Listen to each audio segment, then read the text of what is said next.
말씀은 누가복음 4장 16절에서 21절까지의 말씀입니다. 누가복음 4장 16절에서 21절까지의 말씀을 한 절씩 교독을 하겠습니다. 누가복음 4장 16절에서 21절까지의 말씀 한 절씩 교독하겠습니다. 예수께서 그 자라나신 곳 나사렛에 이르사 안식일에 늘 하시던 대로 회당에 들어가사 성경을 읽으려고 서심해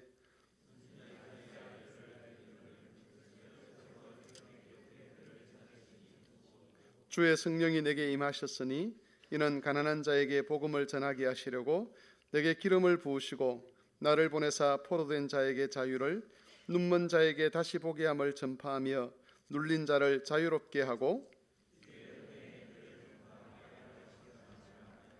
책을 덮어 그 맡은 자에게 주시고 앉으시니 회당에 있는 자들이 다 주목하여 보더라.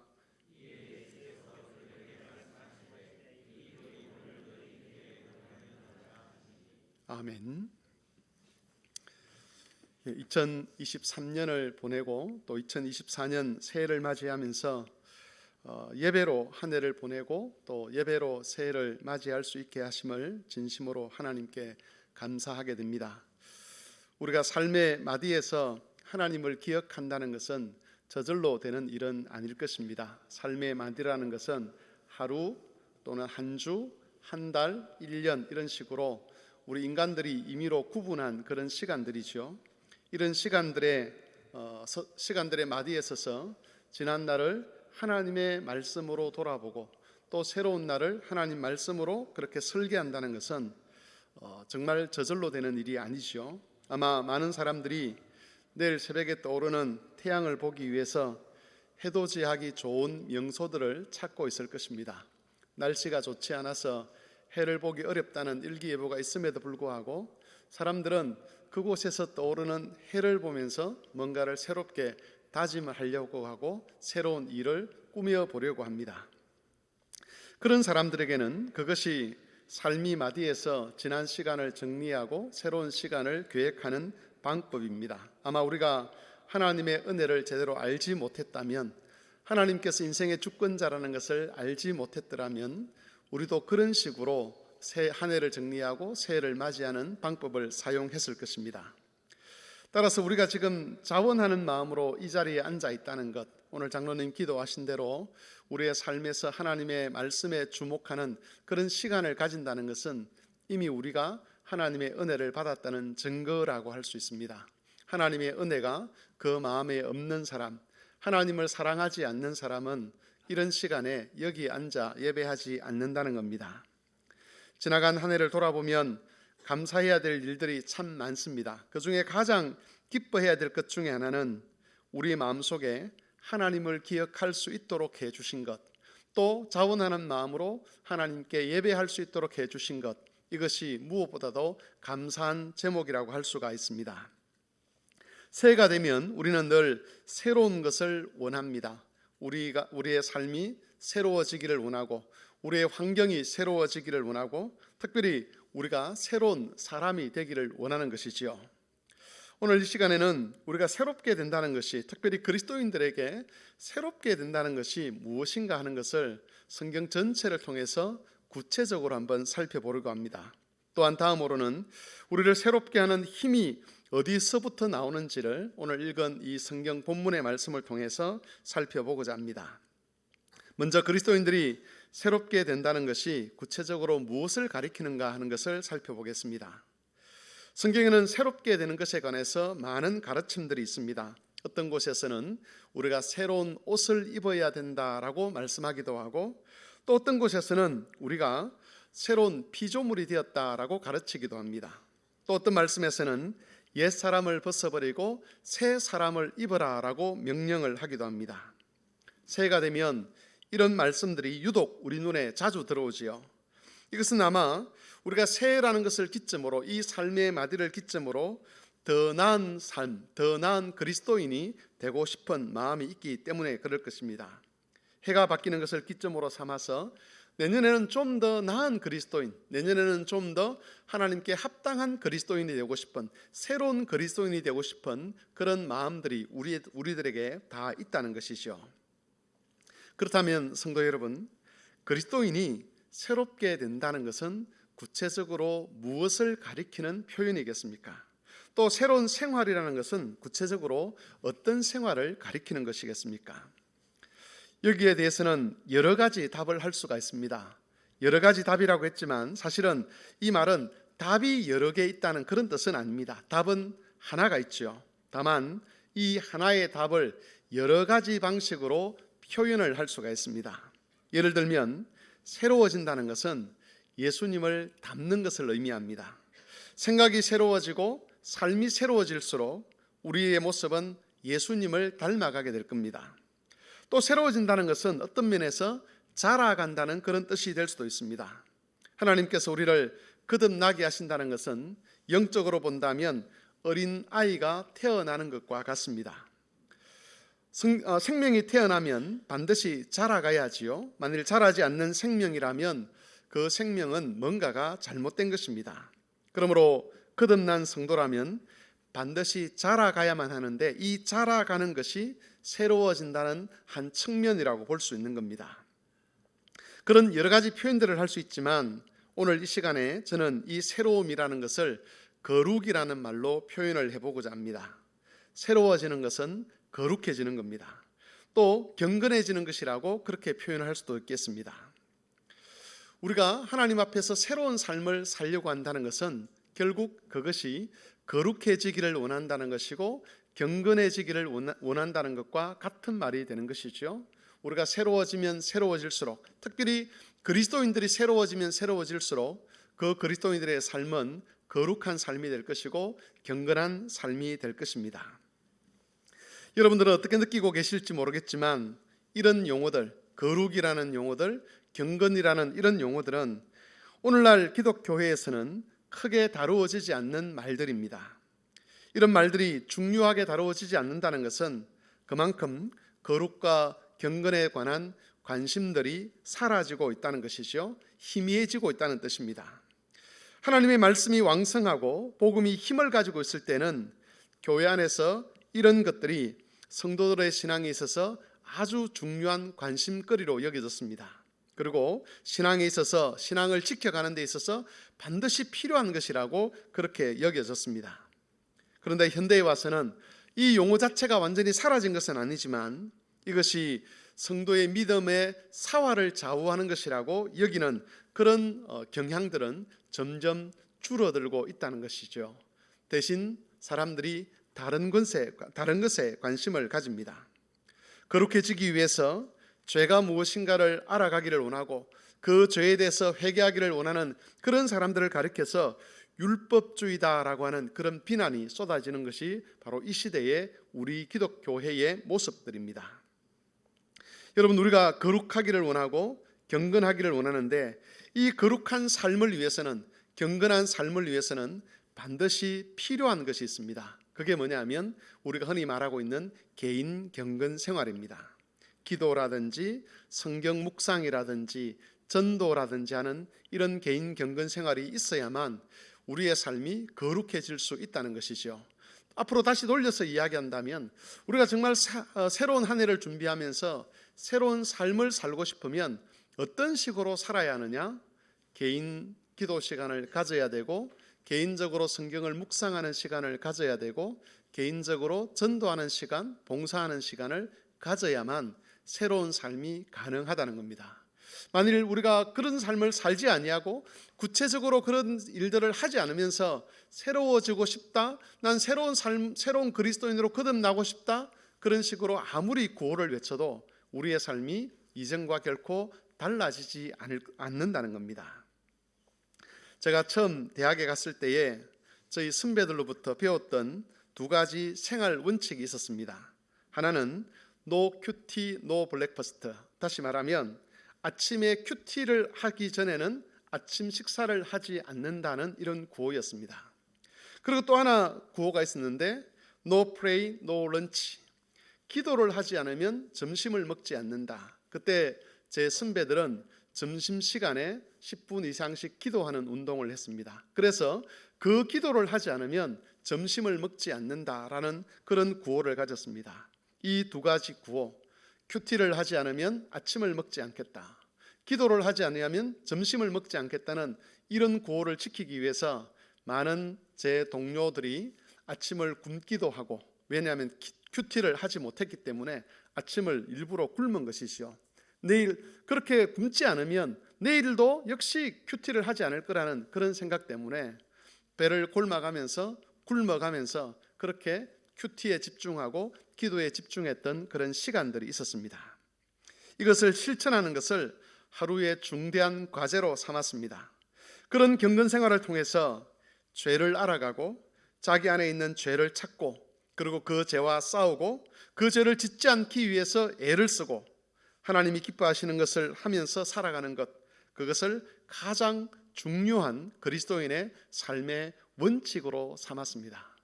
다른 것들은 다 잃어버려도, 다른 것들은 다 해내지 못한다 할지라도 반드시 성경을 읽고 기도하는 것, 그것은 지켜냄으로써 하나님 앞에서의 내 영혼을 지키겠다, 나의 거룩함과 경건함을 지키겠다는 그런 각오들로 살았던 기억들이 있습니다. 하지만 오늘날 젊은 그리스도인들에게서는 이런 생활 원칙이 거의 사라져 버렸습니다. 젊은 그리스도인들만 그런 것이 아니고 일반 성도들도 규칙적으로 말씀을 묵상하는 일과 기도하는 일에 대해서 이전과 같은 그런 큰 부담들을 느끼지는 못하는 것 같습니다. 아침에 말씀을 묵상하지 않아도, 또 기도를 하지 않아도 영적인 큰 부담을 느끼지 않은 채 하루를 잘 살아갈 수 있는 그런 시대가 되어버린 겁니다. 여러분, 경건 생활이 안 되면 거룩하게 사는 것은 어려워질 수밖에 없습니다. 우리가 잘 아는 대로 하나님은 말씀을 통해서 하나님의 뜻을 우리에게 알려주십니다. 기도 중에 말씀을 깨닫는 경우도 있고 또 찬송 중에 말씀을 깨닫는 경우도 있지만, 그런 깨달음을 확인하고 바르게 적용하는 기준은 언제나 하나님의 말씀입니다. 따라서 말씀을 묵상하지 않는다면 우리는 하나님의 뜻을 알 수가 없습니다. 말씀은 우리를 조명하는 빛입니다. 그 빛이 없다면 지금 내 안에 어떤 생각들이, 이 생각들이 어떤 영적인 상태인지를 알 수가 없는 것이죠.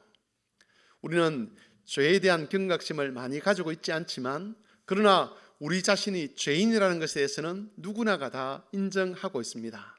도대체 그 죄가 어디에 도사리고 있는지, 어디에 녹아 있는지 그것을 밝혀낼 수 있는 것은 하나님의 말씀밖에 없다는 겁니다. 이 말씀이 없다면 죄를 지으면서도 자기가 죄를 짓는다는 것을 알지 못하고, 죄를 지으면서도 애통할 수 없고, 죄를 지으면서도 회개할 수가 없는 겁니다. 사람들은 종종 회개하자는 말에 대해서 거부감을 느끼지만, 그러나 회개는 말씀으로 은혜 받은 사람만 할 수 있는 일입니다. 말씀으로 자신의 죄가 조명받은 사람만 할 수 있는 일이죠. 회개하는 것을 부담스러워하는 사람은 대체로 어떤 사람이냐 하면 회개할 거리를 찾지 못하는 사람입니다. 자신이 거룩하게 살아서 회개할 거리를 찾지 못하는 것이 아니라 하나님의 말씀으로 자신을 조명해 보지 않았기 때문에, 그 말씀의 조명 앞에 드러난 자기의 죄에 대해서 알지 못하기 때문에 회개하자는 말이 늘 부담이 될 수밖에 없는 것이지요. 그런데 말씀과 기도로서 하나님의 조명을 받고 자기 안에 도사리고 있는, 자기 생각과 자기 말과 자기 행동 속에 도사리고 있는 그 죄의 실체를 아는 사람은, 깨닫는 사람은 회개하자는 말이 참 기쁨의 말로 들릴 것이고, 회개하는 자들에게 약속하신 하나님의 은혜가 참으로 크게 다가올 수밖에 없는 겁니다. 여러분, 만일 우리가 말씀의 조명을 받지 못한다면 죄를 짓고 나서도 양심의 가책을 느끼지 못하는 그런 일이 생깁니다. 그리고 이런 현상들은 점점 더 거룩에서 멀어질 때에 일어나는 현상들입니다. 앞에서 했던 다른 표현들을 빌려보자면 그리스도의 형상에서 멀어지는 것이고, 자라지 못하는 것이고, 오히려 퇴행되는 일이라고 볼 수가 있습니다. 여러분, 그리스도인들에게 있어서 새로운 삶이라는 것은 우리가 지금까지 알지 못했던 어떤 다른 일을 하는 그것을 가리켜서 새로운 일이다라고 말하지 않습니다. 우리에게 있어서 새롭다는 것은 거룩해지는 겁니다. 새로운 일이라는 것은 거룩해지기 위해서 하는 일을 가리키는 것이고, 그것은 곧 하나님 앞에서 기도하고 말씀을 묵상하는 아주 기본적인 이 생활, 이것이 바로 새로운 생활이라고 이야기를 할 수가 있습니다. 새해에는 성막교회의 모든 교우들이 이 거룩함을 삶의 목표로 삼고 살았으면 좋겠습니다. 그리고 이것을 위해서 규칙적으로 말씀을 묵상하고 규칙적으로 기도하는 일에 헌신할 수 있었으면 좋겠습니다. 우리가 교회에서 필요한 여러 가지 일들에 봉사하는 것 정말 중요하지요. 또 대사회적인 봉사를 하는 것 정말 중요합니다. 또 이러저러한 일에 헌신하는 것 정말 중요합니다. 그런데 가장 기본적으로 하나님의 말씀을 묵상하는 일, 그리고 기도하는 일, 거기에 헌신하지 않는다면 어쩌면 다른 헌신들은 외식이 될 가능성도 매우 높습니다. 기본적인 것이지만 이것에 헌신하는 것이 정말 어렵다는 것을 여러분은 잘 알고 있을 것입니다. 하나님 앞에서 내가 큐티를 하지 않으면 아침을 먹지 않겠다고 결심하고 하루 이틀 굶는 경우가 생기는데, 그래도 큐티에 말씀 묵상에 헌신하는 것이 어렵고, 점심시간에 10분 시간 내어서 기도하는 것이 그렇게 어렵습니다. 왜냐하면 이것이 영적인 싸움이기 때문에 그렇습니다. 우리가 새로워지는 데 있어서는 이 영적인 싸움이 반드시 필요하고, 이 싸움에서 이겨야만 새로운 삶을 살 수가 있는 것입니다. 주 안에서 사랑하는 성막교회 교우 여러분, 2024년 새해에는 우리가 거룩함을 목표로 살아갔으면 좋겠습니다. 그리고 그 거룩함을 위하여서 자신의 삶에서 하나님의 말씀을 묵상하는 시간을 떼어놓고 하나님께 기도하는 시간을 떼어놓아서 이 말씀과 기도를 통해서 하나님의 조명을 받고 더욱더 하나님께 가까이 나아가고 주를 닮아가는 그런 삶을 살아가는 모든 교우들이 되실 수 있기를 바랍니다. 여러분, 두 번째로는 우리가 새롭게 될 수 있는 힘이 어디서부터 오느냐 하는 것입니다. 성경에 기록된 말씀들을 보면 우리가 새롭게 된다는 것은 사실 이치에 맞지 않는 일처럼 여겨질 수밖에 없습니다. 성경을 한 곳 찾아보겠습니다. 화면에는 나오지 않을 것인데 성경을 직접 한번 찾아보겠습니다. 로마서 3장 10절에서 18절까지 말씀을 직접 한번 찾아보도록 하겠습니다. 로마서 3장 10절에서 18절까지의 말씀입니다. 신약 성경 243쪽쯤 되겠습니다. 로마서 3장 10절에서 18절까지 말씀을 천천히 한번 합독을 해보도록 하겠습니다. 이 말씀을 통해서 우리라는 존재가 거룩이라는 것과 얼마나 맞지 않는가 하는 것을 확인해 보시기를 바랍니다. 다 같이 읽겠습니다. 기록된 바 의인은 없나니 하나도 없으며 깨닫는 자도 없고 하나님을 찾는 자도 없고 다 치우쳐 함께 무익하게 되고 선을 행하는 자는 없나니 하나도 없도다. 그들의 목구멍은 열린 무덤이요 그 혀로는 속임을 일삼음이며 그 입술에는 독사의 독이 있고 그 입에는 저주와 악독이 가득하고 그 발은 피 흘리는 데 빠른지라 파멸과 고생이 그 길에 있어 평강의 길을 알지 못하였고 그들의 눈앞에 하나님을 두려워함이 없느니라 함과 같으니라. 여러분, 바울은 사람의 목구멍은 열린 무덤 같다라고 그렇게 말씀하고 있습니다. 사람의 목구멍이 열린 무덤이라는 것은 우리의 사람의 속이 온통 더럽고 추한 것으로 가득 차 있다는 그런 뜻이죠.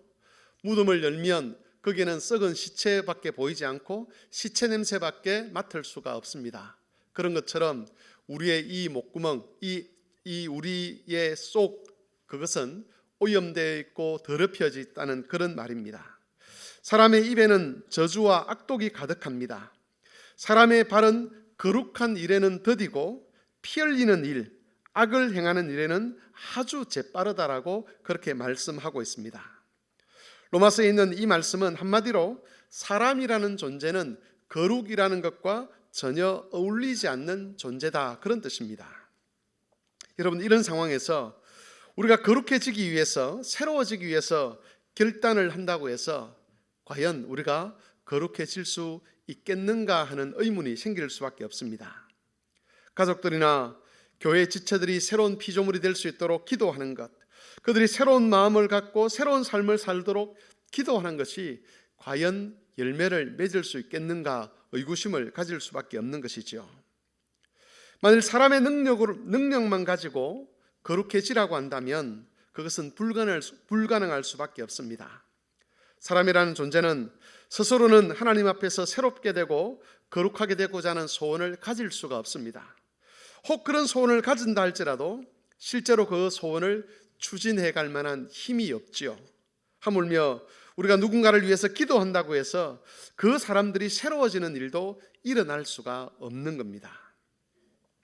그런데 성경은 우리가 스스로 무엇인가를 하기 전에 그리스도께서 먼저 우리를 위하여 하신 일이 있다는 것을 가르쳐주고 있습니다. 다시 말해서 우리가 새로운 존재가 되고 새로운 삶을 살아갈 수 있는 근거를 그리스도께서 마련해 주셨다는 겁니다. 우리가 거룩에 대한 소원을 품고 그것을 향해서 달려갈 수 있는 힘의 원천이라는 것이 우리에게 있다는 것이고, 우리가 누군가를 위해서 기도하면 그 기도가 힘이 있는 기도, 능력 있는 기도, 열매를 맺는 기도가 될 수 있는 그런 근거가 그리스도 안에 있다는 겁니다. 오늘 읽었던 누가복음 말씀, 특별히 4장 18절 19절 말씀은 바로 그 근거를 우리에게 가르쳐 주고 있습니다. 누가복음 4장 18절 19절 말씀을 보시면 이것은 예수님의 취임사와도 같은 말씀입니다. 우리나라에도 대통령이나 위정자들이 새로운 자리에 취임을 하게 되면 자기가 어떤 목적을 가지고 어떤 비전을 가지고 지금 그 일을 하겠다는 것을 취임사를 통해서 밝히게 됩니다. 예수님께서도 공생애를 시작하시면서 취임사를 하신 것이죠. 공생애라는 말에 대해서 잘 모르시는 분이 있는데, 공생애라는 말은 예수님이 그리스도로서 자신의 사역을 감당했던 그런 기간을 가리킵니다. 보통 3년을 이야기하죠. 예수님께서 드디어 그리스도로서 일을 하시면서 나는 어떠한 그리스도가 되겠다, 어떠한 일을 하겠다는 것을 지금 자신의 취임사를 통해서 하시는데, 그 취임사의 핵심이 뭐냐면 바로 누가복음 4장 18절 19절 말씀입니다. 이 누가복음 4장 18절 19절은 이사야서 61장 1절 2절 말씀을 인용한 것인데 이것이 예수님의 취임사라는 겁니다. 다 같이 누가복음 4장 18절 19절 말씀을 같이 한번 합독을 해보도록 하겠습니다.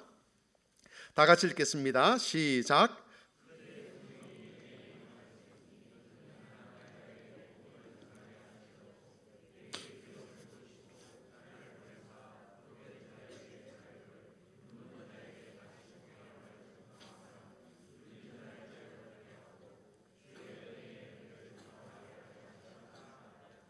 아멘. 그리스도께서 나는 이런 일을 했다, 또는 이런 일을 하는 그리스도다라는 것을 지금 여기 말씀하고 있습니다. 여기에 주의 은혜의 해라는 말이 나오는데 이것은 구약 성경의 희년을 가리키는 표현입니다.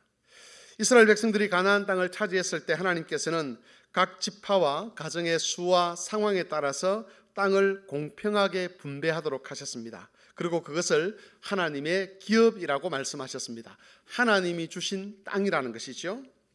하나님으로부터 분배받은 그 땅은 영원히 팔지 못하게 하셨습니다. 혹 경제적인 상황이 너무 어려워서 땅을 파는 일은 있을 수 있지만 희년이 되면 그 땅은 무조건 원래의 주인에게 돌아가도록 법을 만들었습니다.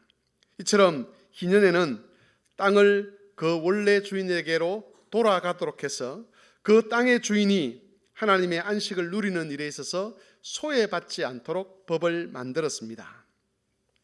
뿐만 아니라 희년이 되면 이스라엘 백성들 중에서 종이 된 사람들은 자유인의 신분으로 회복이 되었습니다.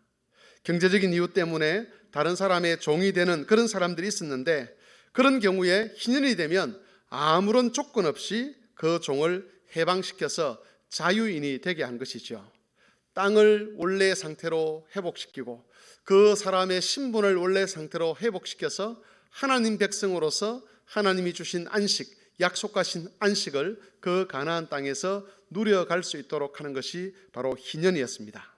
그래서 희년이 되면 땅도 돌려받을 수 있었고 자유도 얻을 수가 있었습니다. 하나님이 주신 기업을 되찾게 되고 그 기업을 통해서 다시 하나님의 안식에 들어갈 수 있도록 하신 겁니다. 그래서 희년을 가리켜서 면제년이다 그렇게 부르기도 하고, 또 다르게 오늘 성경에 기록된 대로 은혜의 해다 그렇게 부르기도 했습니다. 너무 어려운 사정 때문에 땅을 팔았던 사람들, 또 너무 어려운 사정들 때문에 자신의 몸을 종으로 팔았던 사람들이 바라보는 것은 희년이 오는 것이었습니다. 예수님은 희년에 관한 이사야의 말씀을 읽은 후에 4장 21절에서 다음과 같이 말씀하십니다. 이 글이 오늘 너희 귀에 응하였느니라. 예수님은 자신이 희년을 성취하러 오신 그리스도라고 지금 말씀하고 있습니다. 이 말씀은 단순히 땅이나 종에 관한 종의 신분과 관련된 그런 말씀만은 아니었습니다. 구약에서 희년은 그 사람을 죄에서 해방시켜 영적인 자유를 얻게 하는 예수님의 사역에 대한 그림자의 법이었습니다. 예수님께서 이 글이 오늘 너희 귀에 응하였다라고 하신 것은 모든 죄인을 해방시키시는 예수님의 그 영적 희년이 지금 이르게 되었다는 것을 말씀하신 것이었습니다. 여러분, 모든 사람이 죄인이라는 것은 모든 사람이 죄의 포로로 잡혀 있다는 뜻입니다. 죄의 사슬에 매여서 거기에서 벗어나지 못하는 것이죠. 죄의 사슬에 매여서 죄에 속박되어서 죄를 벗어날 수가 없는 상태입니다.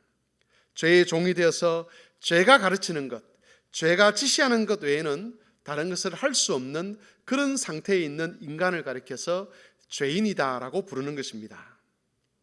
예수님이 말씀하신 주의 은혜의 해라는 것은 이 모든 죄의 속박으로부터 우리가 벗어나는 것을 말합니다. 이것이 바로 예수님께서 그리스도로서 행하신 바로 모든 일의 핵심이죠. 이것이 바로 새로운 일입니다. 예수님께서 자신의 취임사에서 하시는 말씀, 나는 이 땅에 죄의 노예로 살아가는 사람들을 해방하기에 온 그리스도라고 그렇게 지금 알리고 있는 것입니다. 예수님이 행하신 이 새 일을 통해서 우리는 죄에서 풀려나게 되었습니다. 이제는 제가 원하는 일, 또 죄가 지시하는 것 외에 다른 일을 할 수 있는 길, 가능성이 우리에게 열린 것이지요. 특별히 그리스도인들은 예수님으로부터 자유를 얻었습니다. 이제는 그리스도 안에 있는 성령의 은혜에도 동참할 수 있게 되었습니다. 새로운 일을 하고자 하는 우리의 영적인 토대는 바로 그리스도께서 행하신 이 새로운 일에 있습니다. 우리가 거룩할 수 있는 기본, 우리가 거룩한 삶을 살아갈 수 있는 기초, 출발점이 바로 예수께서 행하신 이 사역에 있다는 것입니다. 우리가 그리스도를 닮아갈 수 있는 출발점, 그것은 그리스도께서 행하신 새로운 일입니다. 예수님께서는 우리를 거기에 머무르게 하지 아니하시고 주님이 주신 은혜를 힘입어서 거룩한 소원도 가질 수 있게 하셨습니다. 성령 하나님을 의지해서 거룩한 것을 목적으로 삼고 경건의 훈련을 하고 죄와 싸우는 생활을 할 수 있도록 은혜를 베풀어 주셨습니다. 여러분, 예수 그리스도와 그리스도께서 우리를 죄에서 해방시키기 위해서 행하신 그 새로운 일이 우리가 새로운 삶을 살 수 있는 근거가 되고 힘이 되는 것이죠. 그러므로 성도 여러분, 여러분의 출발점이 어디인지를 항상 기억하시기를 바랍니다. 우리의 출발점은 그리스도와 그리스도께서 행하신 새로운 일입니다. 거기서부터 힘이 나오고 거기서부터 능력이 나오는 겁니다. 우리가 새로운 삶을 결단할 때에 그 결단한 사람 혼자서 북치고 장구치고 다 하는 것이 아니라는 겁니다.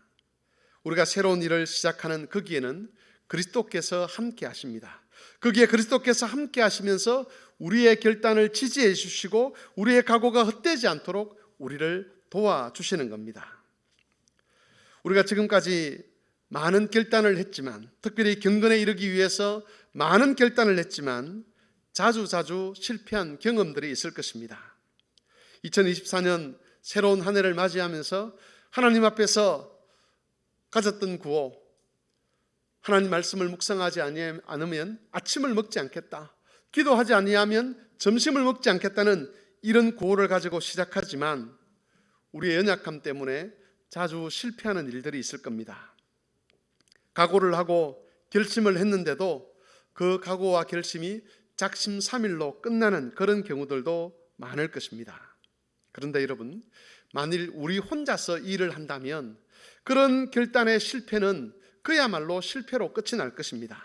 하지만 예수 그리스도, 특별히 우리를 위해서, 우리를 거룩하게 하시기 위해서, 우리를 죄의 올무에서 구원하시기 위해서 자신의 생명을 버리신 그 그리스도께서 우리와 함께 하시기 때문에 우리의 실패도, 우리의 그 작심삼일로 끝나는 그 결단도 절대로 헛되지 아니하고 그 모든 것들이 쌓이고 쌓여서 우리를 주를 닮은 사람으로, 주를 향하여 자라가는 사람으로, 거룩한 사람으로 변화시키게 된다는 것을 잊지 말아야 하는 것이죠. 그러므로 성도 여러분, 담대하게 결단하시기를 바랍니다. 실패할까 두려워서 그렇게 결단하지 못하는 것이 아니라 그리스도께서 일을 시작하셨고 그리스도께서 이 소원을 주셨고 이 소원을 주신 그리스도께서 혹 내가 실패한다 할지라도 이 결단이 헛되지 않도록 하실 것이라는 그런 믿음 안에서 실패를 두려워하지 아니하고 영적인 결단을 할 수 있었으면 좋겠습니다. 실패해도 다시 일어설 수 있었으면 좋겠습니다. 실패한 그 자리에서 나는 안 된다라고 결론 내리는 것이 아니라 나는 실패했지만 그리스도는 결코 포기하지 아니하실 것이라는 그 믿음을 가지고 다시 말씀을 묵상하고 다시 기도할 계획을 세우고 결단하는 그런 삶을 우리가 살아갈 필요가 있다는 것입니다. 말씀을 정리하겠습니다. 여러분, 2024년 새해를 준비하면서 새해에 우리가 좀 더 새로운 사람이 되는 것, 그것을 목표로 삼고 시작을 할 것인데, 특별히 그리스도인으로서 거룩한 삶을 우리의 목적으로 삼고 시작을 했으면 좋겠습니다. 특별히 이를 위해서 규칙적으로 말씀을 묵상하는 일과 규칙적으로 기도하는 일을 결단할 수 있었으면 좋겠습니다. 그런 일들이 반복되다 보면 우리의 생각이 달라지는 것을 체험하게 될 것입니다. 하나님 말씀을 지속적으로 묵상했던 사람, 하나님 앞에서 기도하려고 했던 사람들은 지금까지 자신이 고수해왔던 생각, 자신이 옳았다라고 생각했던 그 생각에 변화가 일어난다는 것을 많이 체험을 했습니다. 뿐만 아니라 삶을 이해하는 방식이 달라지는 것을 체험하게 될 것입니다. 하나님의 말씀으로 자신의 내면과 자신의 생각과 자신의 삶을 조명받게 되면 지금 내가 살아가고 있는 이 삶의 방식이 마냥 옳은 것만이 아니라는 것을 깨닫게 되고, 그래서 그 삶을 이해하는 방식과 기준이 달라져서 삶이 달라진다는 것이죠. 언어가 달라지고 태도가 달라지고 관계를 맺는 방식들이 달라지게 되는 겁니다.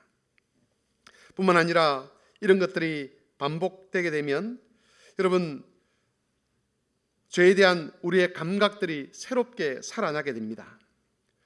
작은 죄에 대해서도 아주 예민한 반응을 보일 수 있게 되고 그것에서 아파하는 마음을 가질 수 있게 됩니다. 경건하지 않는 사람은 죄를 지어도 그 마음에 아픔이 없습니다. 거짓말을 하고 헛된 말을 하고 시기하고 미워하고 질투하고 악한 말을 하고 그렇게 해도 자기 마음에 아픔이 없다는 것이죠. 왜냐하면 죄에 대한 감각이 없기 때문입니다. 그런데 경건한 삶을 반복하다 보면 죄에 대한 감각이 생깁니다. 그리고 감각이 생기면 죄가 그때부터는 아파집니다.